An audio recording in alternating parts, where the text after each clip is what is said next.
Happy birthday, 87. Sidney Crosby, one of our hosts, is a huge Crosby fan. 87.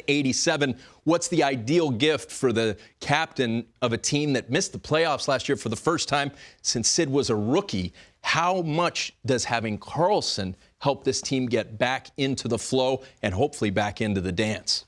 Well, you would think a lot. I mean, obviously, there are some defensive deficiencies. We get that. But anybody as dynamic as Erik Karlsson is and the incredible season he had last year, I did want to preface, because we know, at times he'll make a defensive mistake, but the puck is on a stick so often that's going to happen more often for a defenseman like Erik Karlsson.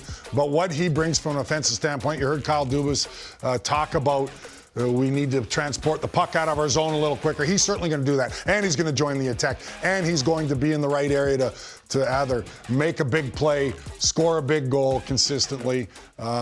He has to be oozing with confidence after the season he had last year. Now he's going to a better hockey club, a club that has Sidney Crosby and Evgeny Malkin.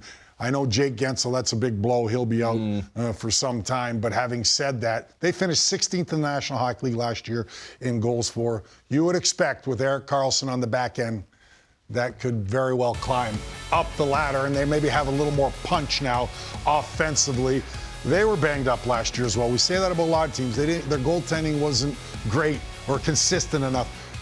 If that comes back to form, Erik Karlsson plays the way he did last season, or even remotely close to what he did last season, then maybe the Pittsburgh Penguins, again, will be the team we're going to be talking about, not on the outside looking in, but they're a team we always believe if they get in the playoffs, right, with their pedigree and the experience that they've had in the Stanley Cup championships Crosby has led them to, then, they can make some noise. And that's always intriguing to me. It's a balancing act and obviously this is the first year for Kyle Dubas on the job as president and general manager with the Pittsburgh Penguins. But when do you tear it down? When's there a rebuild? But you have to give guys like Malkin and Crosby and the gang and Letang an opportunity, right? Because they're just too good. Yeah. And when they have to tear it down, when they go through that rebuild, it's going to be a long process and might be ugly for a short period of time for the Pittsburgh Penguins.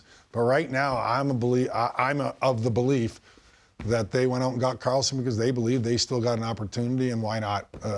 I never second guess or doubt a team led by Sidney Crosby. Kyle Dubas said this is an affirmation. They're going after it, and it's really impressive to me listening to Kyle Dubas, first of all. The guy is so bright and so sharp.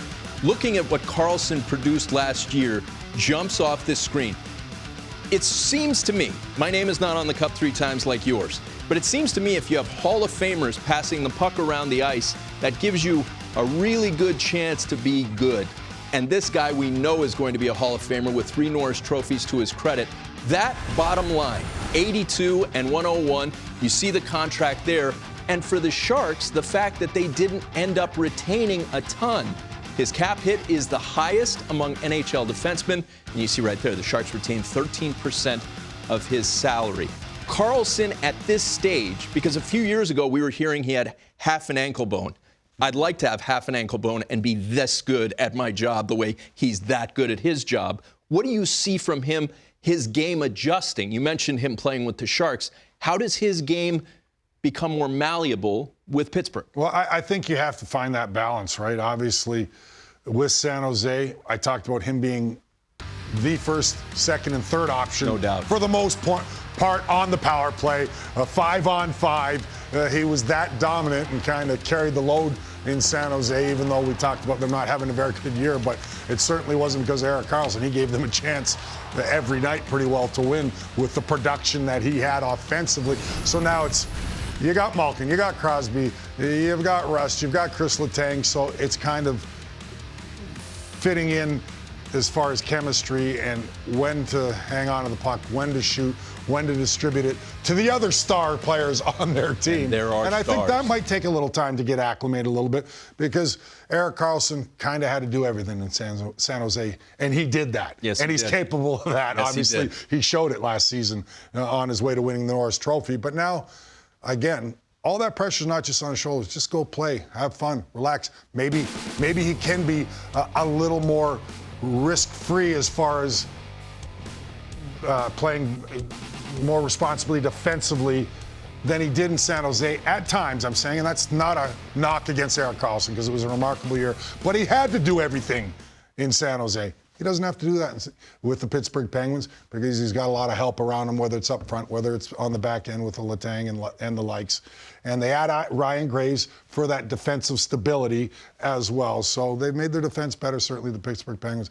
We will see if it all works out. You got to play the games. We'll see come October. But yeah, first thing that comes to my mind is just getting acclimated that I don't have to do it all. I've got a lot of star players, star power around me, in particular on the power play, right?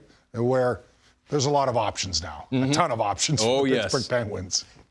Only 4 players in the history of the NHL have won more Norris Trophies than Erik Karlsson. We're watching one of the greats